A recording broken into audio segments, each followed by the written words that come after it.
Straight to the point. Nakatanig pagtagad mahigala si Vladimir Putin mga sukid di paminaw ni Baus ang Russia usa ka korte dito sa Moscow ang nipagawas pod og warrant of arrest batok sa mga judges sa ICC.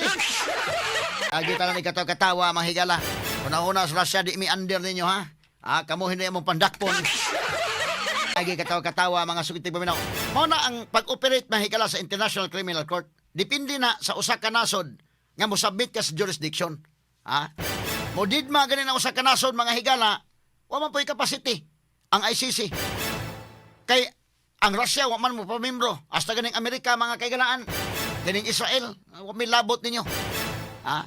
So kining inani mga sukid tig paminaw ang pag-operate ini sa international nga level mga higala sa husgado, wa man sa international police god. Nga may modakop, kinsa man say modakop nga kanang country mga higala, mo dipinsa man na sa ilang mga citizens. Straight to the Kay kung point. dunay conflict ang imong country, dunay conflict sa inyong law o sa international law, mo prevail ang inyo kay sovereign man mi. Mo na mga higala nga kini ni ang mo ingon man mahigala like America or kanang Russia dili mi ngano under namin ninyo. Di mi under ninyo. Straight to the point. Di among ipatuman ang among kaugalingong balaod.